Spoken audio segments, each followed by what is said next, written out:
Hello everyone, welcome back. तो आज हम बैंक रिकंसोलिएशन स्टेटमेंट का इलस्ट्रेशन 8 सॉल्व करने वाले हैं। अगेन सॉल्व एग्जांपल 8 है।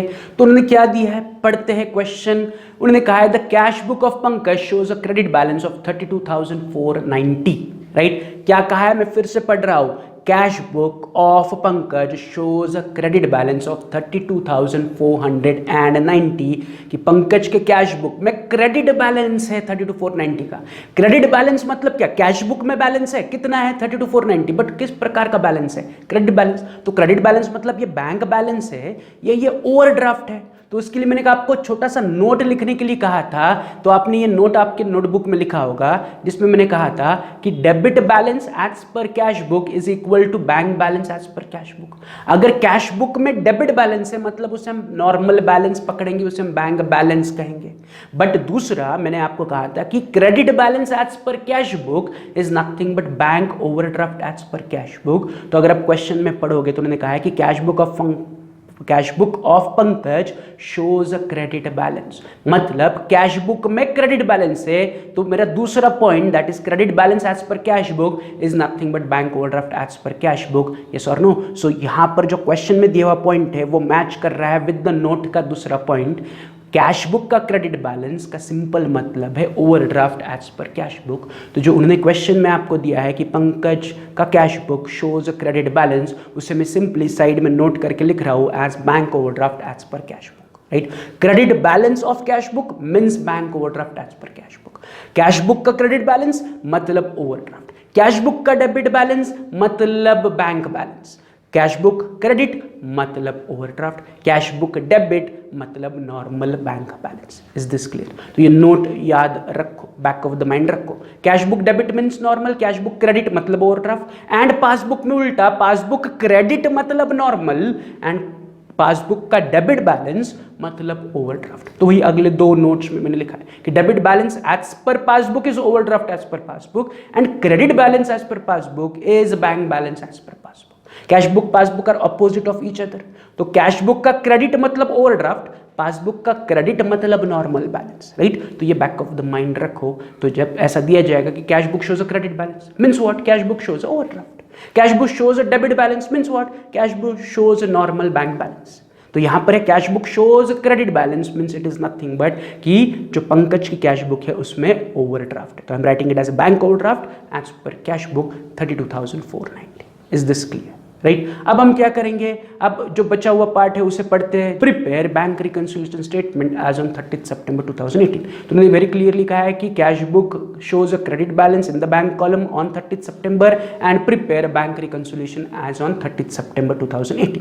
तो बीआरएस बनाना है, फिर से हमें वही करना है। तो बीआरएस बनाने के लिए मुझे क्या करना पड़ेगा, पहले ट्रांजैक्शंस या जो पॉइंट ऑफ डिफरेंसेस उन्हें एनालाइज करना पड़ेगा। तो उसके लिए मैं फिर से आपके सामने कैश बुक एंड पासबुक का रफ फॉर्मेट रख रहा हूँ। ट्रांजैक्शन 1 से लेकर ट्रांजैक्शन 5 में पढ़ूंगा, एनालाइज करूंगा कि वो कैश बुक या फिर पासबुक में रिकॉर्डेड है। अगर कैश बुक में रिकॉर्डेड है तो कौन सी तरफ एंड वो साइड डेबिट है या क्रेडिट है। Step wise I will decide कि हर एक पॉइंट ऑफ डिफरेंस मेरे लिए डेबिट है या क्रेडिट है। तो शुरुआत करते हैं विद द फर्स्ट ट्रांजैक्शन जिसमें उन्होंने कहा है कि 3 cheques of ₹8,200, 11,360, 16,440 were deposited into bank but only a check of 11,360 was credited by bank before 30th September 2018। अब वो क्या कह रहे हैं, मैंने 3 चेक 8,200 का, 11,360 का एंड 16,440 का बैंक में डिपॉजिट किया। मैंने बैंक में 3 चेक्स डिपॉजिट किए of 3 different amount, 8,200, 11,360 and 16,440। Right, मतलब मेरी तरफ से बैंक में चले गए। अब वो चेक बैंक क्या करेगी, क्लियर करेगी और मेरे अकाउंट में जमा करेगी। बट उन्होंने वही कहा है कि इन 3 चेक में से केवल एक ही चेक 11,360 मेरे बैंक में जमा हुआ। मतलब 3 चेक में से एक ही चेक का क्लियरेंस बैंक में दिख रहा है। तो जिस चेक का क्लियरेंस बैंक में दिख रहा है वो हमारे बीआरएस का हिस्सा नहीं बनेगा। तो मैं 11,360 को कैंसल आउट कर रहा हूं। राइट, कि 11,360 का चेक मैंने डिपॉजिट किया एंड उसके पैसे बैंक में भी जमा हो गए। So it will be recorded in both cash book and passbook. On the other hand 8,200 का एंड 16,440 के चेक्स मैंने बैंक में डिपॉजिट किए, वो अभी तक बैंक में जमा नहीं हुए। तो जो चेक मैंने डिपॉजिट किए बट जमा नहीं हुए, ऐसे 2 चेक है 8,200 and 16,440, that will became a part of my BRS. तो I have to just think कि ये दोनों चेक डिपॉजिट करने पर कहाँ रिकॉर्ड किए होंगे। तो जब मैं चेक डिपॉजिट करता हूं तो मैं रिकॉर्ड करता हूं इन कैश बुक। कैश बुक के कौन सी तरफ? ऑन द रिसिप्ट की तरफ, क्योंकि जो चेक मुझे मिले हैं वही मैं डिपॉजिट करूंगा। तो जो चेक रिसीव हुआ है वो मैं बैंक में डिपॉजिट करूंगा। तो मुझे चेक जब मिला तब मैंने कैश बुक के रिसिप्ट में उसे रिकॉर्ड किया है। कैश बुक का रिसिप्ट इज डेबिट, तो मेरा फर्स्ट ट्रांजैक्शन बन गया डेबिट। अब it is not recorded in passbook. ये जो 2 चेक है 8,200 एंड 16,440 वो केवल कैश बुक में है, अभी तक उसके पैसे पासबुक में जमा नहीं हुए, बैंक में जमा नहीं हुए, इसलिए they are recorded in cash book only. जब मैं बैंक में चेक डिपॉजिट करूंगा, कौन सा चेक बैंक में डिपॉजिट करूंगा? जो मुझे मिला है। चेक मिलने पर मैं कहाँ रिकॉर्ड करता हूँ? कैश बुक में। तो मैंने कैश बुक के रिसिप्ट्स में रिकॉर्ड किया है। तो जो फर्स्ट ट्रांजैक्शन है जिसमें से 8,200 एंड 16,440 का cheque is recorded only in cash book receipt side which is debit. तो मेरा फर्स्ट ट्रांजैक्शन बन गया डेबिट। दूसरा सिंपल है, cheque issued but not in cash before 30 सितंबर 93,000। चेक इशू किया लेकिन अभी तक बैंक से उनका पेमेंट नहीं हुआ। Check issued but not presented for payment, फिर से वही। तो इसे हम हमेशा क्या कहते हैं? क्रेडिट। तो चाहिए तो वैसे कहो या फिर एनालाइज करो कि चेक इशू किया बट अभी तक बैंक से पेमेंट नहीं हुआ। बैंक से पेमेंट नहीं हुआ मतलब पासबुक में it is not recorded, right? जब पेमेंट होगा तभी पासबुक में आएगा। सो it is not recorded in passbook. What I need कि कहाँ रिकॉर्डेड है? तो चेक इशू करने पर मैं उसे कैश बुक में रिकॉर्ड करूंगा। कौन सी तरफ रिकॉर्ड करूंगा? पेमेंट। Why payment? बिकॉज मैं चेक दे रहा हूं, चेक इशू कर रहा हूं, तो मैं कैश बुक के पेमेंट में उसे रिकॉर्ड करूंगा। तो बस चेक करो, कैश बुक का पेमेंट इज व्हाट? क्रेडिट। तो मेरा सेकंड ट्रांजैक्शन बन गया क्रेडिट, कि check issued but not presented for payment is credit for me. Is this clear? तो दूसरा ट्रांजैक्शन इज क्रेडिट। फिर तीसरा उन्होंने दिया है कि bank charges for issue of chequebook 250 and SMS alert 170 was debited in passbook only. तो यहां पर आपको ज्यादा कुछ सोचने की जरूरत नहीं है। उन्होंने वेरी क्लियरली कहा है कि चेकबुक इशू करने के चार्जेस एंड एसएमएस अलर्ट के चार्जेस बैंक ने आपके पासबुक में डेबिट किए हैं। बैंक ने आपके पासबुक में डेबिट किए हैं। तो ये 250 and 170 that is chequebook charges and SMS charges are recorded in passbook debit. तो मेरा transaction 3 is debit, as simple as that. Yes और नो? कि debited in passbook only, it is in passbook only. वो सिर्फ passbook में है, मतलब वो कैश बुक में नहीं है। तो पासबुक में कहाँ है? On the debit, that is on the payment side. Yes और नो? सो मेरा तीसरा transaction is very simple, debit, right? अब चौथा, उसे स्टार मार्क करो। क्या कह रहे हैं वो? Mister Shreyas transferred 1,23,200 through NEFT but was wrongly debited ₹12,320 in are cash book. वो क्या कह रहे हैं? श्रेयस ने ट्रांसफर किए। तो हु इज श्रेयस? हम श्रेयस है क्या? नहीं, हम पंकज है। तो श्रेयस ने ट्रांसफर किए मतलब श्रेयस हमारा कोई कस्टमर है जिससे हमें पैसा आना है। तो उस श्रेयस ने, कस्टमर ने हमारे बैंक अकाउंट में 1,23,200 ट्रांसफर किए, जो मुझे पता था एज अ बिजनेसमैन। तो मैंने उसे कैश बुक में भी रिकॉर्ड किया बट गलती से मैंने एक जीरो कम लिखा। मैंने 1,23,200 की जगह 12,320 लिखा in the cash book, right? So I have to analyse कि ये कहाँ कहाँ रिकॉर्डेड है और कितना कितना रिकॉर्डेड है। तो पहले तो श्रेयस ने, हमारे कस्टमर ने पैसे ट्रांसफर किए हमारे बैंक अकाउंट में, एनईएफटी थ्रू ट्रांसफर किए, मतलब पैसा बैंक अकाउंट में आएगा। तो पैसा बैंक में आने पर बैंक तुरंत उसे पासबुक में रिकॉर्ड करेगी, राइट? पासबुक में पैसा आ रहा है तो बैंक उसे पासबुक के रिसिप्ट्स में रिकॉर्ड करेगी। बट बैंक ने पासबुक के रिसिप्ट में सही अमाउंट यानी कि 1,23,200 ही लिखी। मतलब श्रेयस ने पैसे ट्रांसफर किए, हमारे बैंक में आए, बैंक ने उसे पासबुक के रिसिप्ट्स में लिखा कि आपके अकाउंट में 1,23,200 जमा हुआ। So it is recorded in passbook receipt side as 1,23,200। Same entry मैंने कैश बुक में भी रिकॉर्ड की, राइट? कहाँ रिकॉर्ड की? बट ऑब्वियस रिसिप्ट साइड, क्योंकि पैसा मिल रहा है तो मैंने कैश बुक के रिसिप्ट्स में रिकॉर्ड की। बट मैंने गलती से अमाउंट लिखी 12,320। तो पासबुक में भी रिकॉर्डेड है, बैंक पैसा आने पर पासबुक में रिकॉर्ड करेगी। इसकी इन्फॉर्मेशन मुझे थी क्योंकि श्रेयस ने फ़ोन करके मुझे बताया कि मैं आपके अकाउंट में पैसा ट्रांसफ़र कर रहा हूँ। तो तुरंत मैंने कैश बुक में भी उसे रिकॉर्ड कर लिया, बट कैश बुक में मैंने अमाउंट गलत लिखी। सो यहाँ पर there is a error in recording the amount. Yes और नो? पासबुक में रिकॉर्ड की हुई अमाउंट सही है, कैश बुक में रिकॉर्ड की हुई अमाउंट गलत है। अगेन मुझे सही गलत नहीं चाहिए, मुझे क्या चाहिए? एक्सेस अमाउंट कहाँ है, ज़्यादा अमाउंट कहाँ है, बड़ी अमाउंट कहाँ है। तो 12,320 एंड 1,23,200 में से बड़ा क्या है? तो 1,23,200 बड़ा है। तो I just have to take a difference of both the values कि पासबुक में कितना ज्यादा है। तो पासबुक में कितना ज्यादा है तो उसके लिए मैं सिंपल से कैलकुलेशन करूंगा। बड़ी अमाउंट 1,23,200 माइनस 12,320 छोटी अमाउंट, मुझे एक्सेस अमाउंट इन पासबुक मिल रही है 1,10,880। मतलब पासबुक में मैंने 1,10,880 ज्यादा लिखा है। वो सही है, आई एम नॉट सेइंग कि वो गलत है। अगेन मुझे सही गलत में नहीं जाना है, मुझे क्या चाहिए कि कहाँ एक्स्ट्रा अमाउंट है। यहाँ पर 12,320 है एंड पासबुक में मैंने लिखा 1,23,200। बैंक ने 1,23,200 पासबुक में लिखा है, मैंने गलती से कैश बुक में 12,320 लिखा है। तो आई हैव टू चेक कि एक्सेस अमाउंट कहाँ है, एक्स्ट्रा अमाउंट कहाँ है। The excess amount is in passbook receipt side by 1,10,880। Yes और नो? तो जब मैं BRS बनाऊंगा तो मैं BRS में 1,10,880 को कंसिडर करूंगा, राइट? ना मैं 12,320 को कंसिडर करूंगा, ना मैं 1,23,200 को कंसिडर करूंगा। I will consider the excess amount कि इन दोनों में कितने का डिफरेंस है। इन दोनों में डिफरेंस है 1,10,880 एंड ये डिफरेंस कहाँ ज्यादा है? तो it is on the passbook receipt side. अब बस मुझे उतना ही चाहिए कि पासबुक का रिसिप्ट इज व्हाट? पासबुक का रिसिप्ट इज क्रेडिट। तो मेरे लिए चौथा ट्रांजैक्शन बन जाएगा 1,10,880 क्रेडिट, राइट? मैं 1,10,880 एज अ डिफरेंस एंड उसको मैं साइन दे रहा हूं एज अ क्रेडिट। तो जब मैं BRS का स्टेटमेंट बनाऊंगा तो उसमें मैं 1,10,880 क्रेडिट के हिसाब से लूंगा। Is this clear, right? फिर पांचवा ट्रांजैक्शन उन्हें क्लियरली कहा है receipt side of passbook was undercast by 1,000। तो वो क्या कह रहे हैं? पासबुक का receipt side is undercast, passbook का रिसिप्ट इज अंडरकास्ट। ये हमने कल भी डिस्कस किया था। Again am I interested in undercast? Answer is no. जैसे अभी हमने फोर्थ ट्रांजैक्शन में देखा, क्या कम है? I am not interested. अगर पासबुक का रिसिप्ट अंडरकास्ट है तो इसका सिंपल मतलब है पासबुक का पेमेंट इज ओवरकास्ट, पासबुक का payment is overcast. So I am interested कि what is overcast.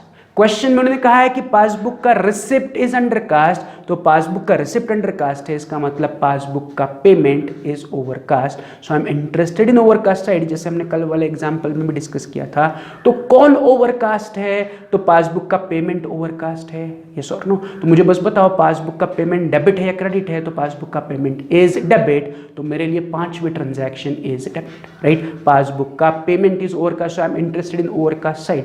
Who is overcast? Payment side is overcast, तो पेमेंट इज डेबिट, तो मेरे लिए पांचवी ट्रांजैक्शन बन गई debit. Is this clear? And sixth transaction क्या दिया उन्होंने?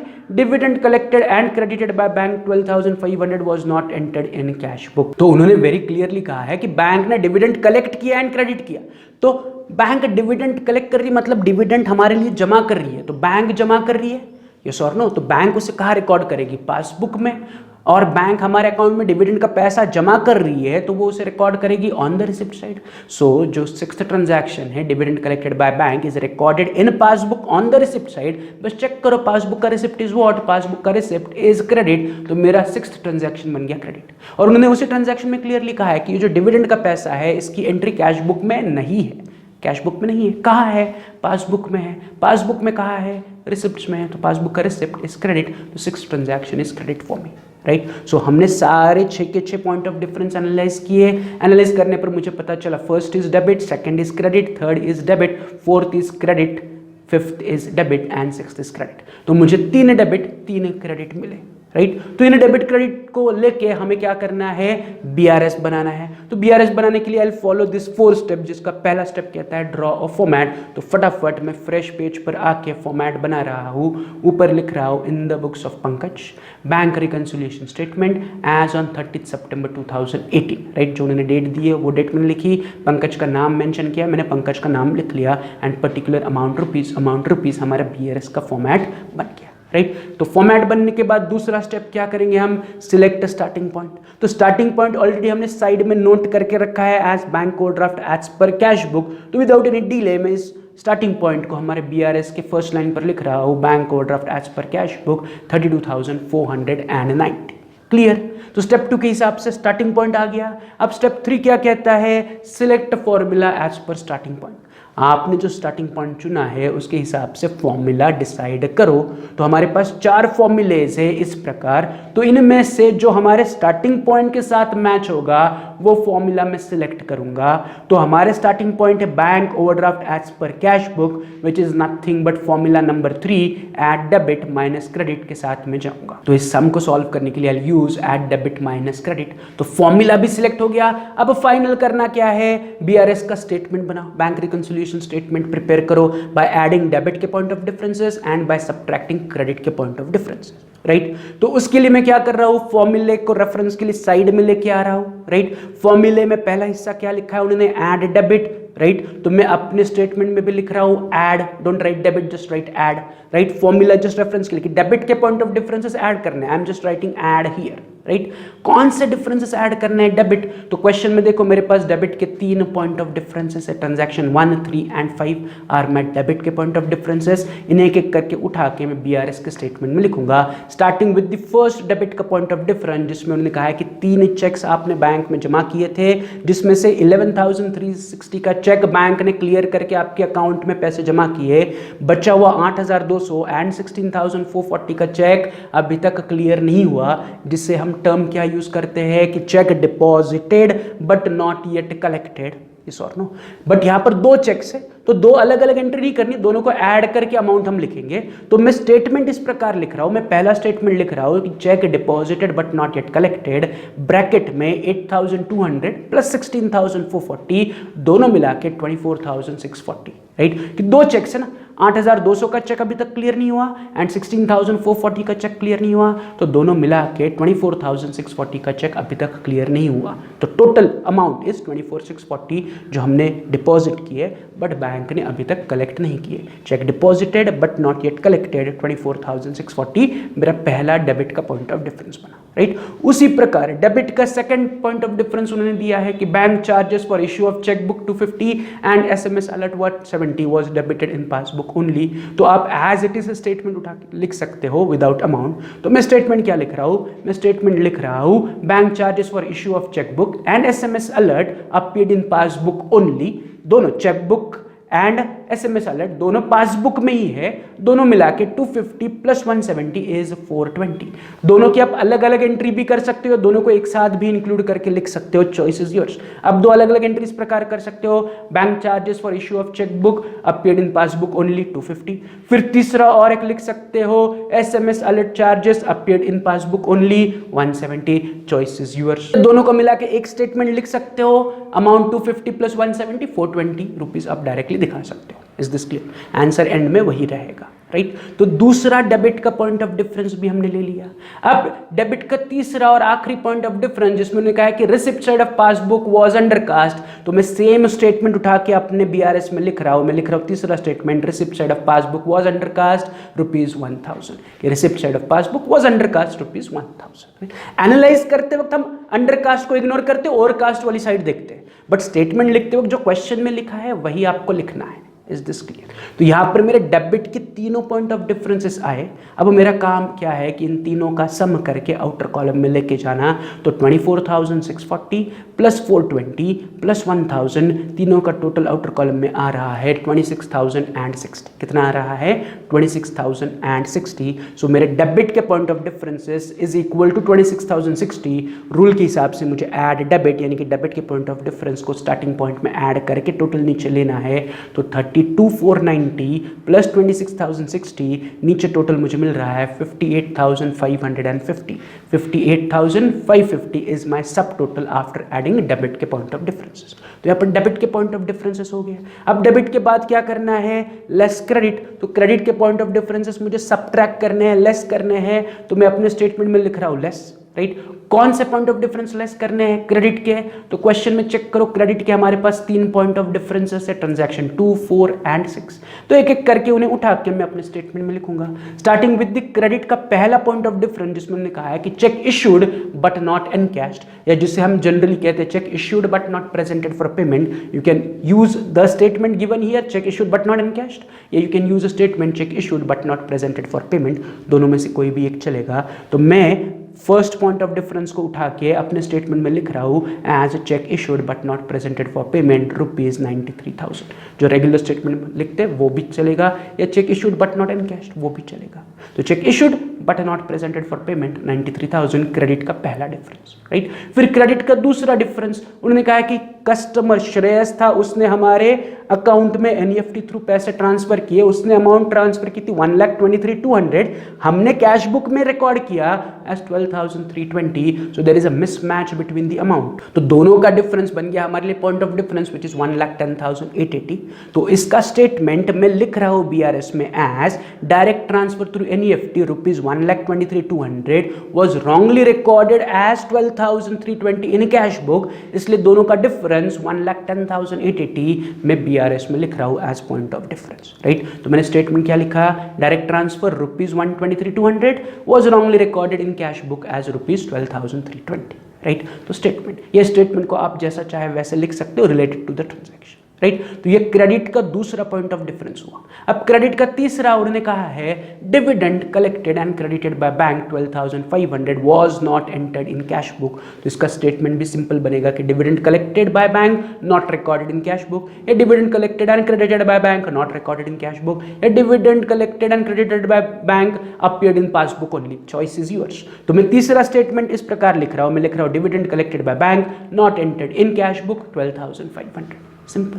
तो ये क्रेडिट का तीसरा ट्रांजैक्शन भी आ गया। अब बस मुझे क्या करना है, इन तीनों क्रेडिट्स की टोटल आउटर कॉलम में लेके जानी है, दैट इज 93,000 प्लस 1,10,880 प्लस 12,500, तीनों का टोटल आउटर कॉलम में आ रहा है 2,16,380, that is 2,16,380। 2,16,380 is the total of credit के point of differences. As per rule मुझे क्रेडिट के पॉइंट ऑफ डिफरेंसेस को सब्ट्रैक्ट करना है from my sub total which is 58,550 minus 2,16,380। तो आंसर मुझे मिल रहा है नेगेटिव 1,57,830। 58,550 छोटी अमाउंट है, छोटी अमाउंट में से बड़ी अमाउंट सब्ट्रैक्ट करोगे तो आपको नेगेटिव आंसर मिलेगा 1,57,830 इज माय नेगेटिव आंसर। तो मैं बस अंडरस्टैंडिंग पर्पस के लिए वहां पर ब्रैकेट में माइनस दिखा रहा हूं, आप आपके नोटबुक में don't write the minus sign, मैं बस अंडरस्टैंडिंग पर्पस के लिए वहां पर माइनस साइन डिनोट कर रहा हूं। आप पेंसिल से लिख सकते हो, बाद में आप उसे इरेज कर देना। तो माइनस जस्ट मैंने आपके इंफॉर्मेशन के लिए दी है कि छोटी अमाउंट 58,550 माइनस 2,16,380 बड़ी amount will give me a minus value 1,57,830, so there is a negative value. अब इस नेगेटिव वैल्यू को हम कहेंगे क्या, तो यहां पर ध्यान दे दो, मैं एक छोटा सा पॉइंट कवर कर रहा हूं। हमने शुरुआत किया था with overdraft as per cash book. अब मैंने शुरुआत की थी विद ओवरड्राफ्ट, ओवरड्राफ्ट को हम बस कंपेयर करते हैं, तो ओवरड्राफ्ट था 32,490। अब ओवरड्राफ्ट नेगेटिव चला गया एंड में, तो ओवरड्राफ्ट नेगेटिव है, ओवरड्राफ्ट नेगेटिव है तो ओवरड्राफ्ट का ऑपोजिट, नेगेटिव मींस ऑपोजिट, तो ओवरड्राफ्ट का ऑपोजिट क्या होता है, बैंक बैलेंस। मतलब मैंने स्टार्ट किया विद ओवरड्राफ्ट बट मेरा फाइनल आंसर आया एज अ नेगेटिव, तो I will called it as a bank balance. Getting it? जैसे हमने पहले कुछ दिनों बाद सम सॉल्व, कुछ दिनों पहले एक सम सॉल्व किया था जिसमें मैंने स्टार्ट किया था with bank balance, but bank balance after BRS बन गया नेगेटिव, तो बैंक बैलेंस से शुरुआत करने पर मैं नेगेटिव बैलेंस को कह रहा था ओवरड्राफ्ट। बट यहां पर तो उल्टा है, मैंने शुरुआत किया with overdraft and overdraft became negative, तो ओवरड्राफ्ट बिकेम नेगेटिव, तो ओवरड्राफ्ट के opposite it will be termed as bank balance. तो मैं इसके सामने लिख रहा हूं बैंक बैलेंस। क्या लिख रहा हूं, बैंक बैलेंस। नेगेटिव साइन मैंने हटा दी एंड उसकी जगह मैं लिख रहा हूं बैंक बैलेंस। तो मेरा स्टार्टिंग पॉइंट था बैंक ओवरड्राफ्ट, एंड पॉइंट मिला बैंक बैलेंस क्योंकि आंसर नेगेटिव में आ रहा है।